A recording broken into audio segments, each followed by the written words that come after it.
Telangana secretariat లో సరస్వతి నది పుష్కరాల వెబ్సైట్ యాప్ వాల్ పోస్టర్ మంత్రులు శ్రీధర్ బాబు కొండా సురేఖ రిలీజ్ చేశారు. కాళేశ్వరంలో 35 కోట్లతో వసతులు కల్పిస్తామని శ్రీధర్ బాబు తెలిపారు. ఈసారి జరిగే పుష్కరాలకు దేశంలోని అనేక పీఠాధిపతులను ఆహ్వానిస్తామన్నారు మంత్రి. భక్తులకు ఎలాంటి ఇబ్బందులు లేకుండా ఏర్పాట్లు చేశామన్నారు. సరస్వతి నదికి పుష్కరాలు నిర్వహించడం జరిగింది.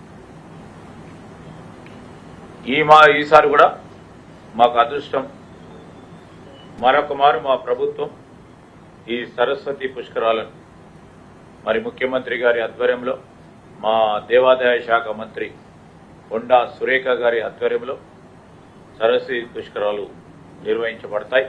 పక్కనున్న మహారాష్ట్ర, మన తెలంగాణ, అటు ప్రక్కనున్న ఆంధ్రప్రదేశ్, ఇంకా కొద్ది దూరం పోతే ఛత్తీస్గఢ్ రాష్ట్రాలకు సంబంధించిన అనేక మంది భక్తులు ఈ పుణ్యక్షేత్రానికి వస్తూ ఉంటారు.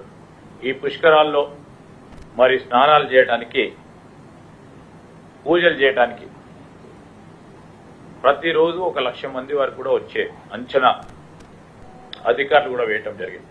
ఈ టెంట్ సిటీ నిర్మాణానికి కూడా మరి మేము దేవాదాయ శాఖ మంత్రి గారు, ఎన్టీపీసీ వారిని, సింగరేణి కాలేజ్ ద్వారా, అదేవిధంగా ఇతరులందరినీ కూడా కోరటం జరిగింది. టెంట్ సిటీ నిర్మాణంలో ప్రధానమైన భాగస్వాములు కావాలని, ఈ పుణ్య కార్యక్రమంలో మీరందరూ కూడా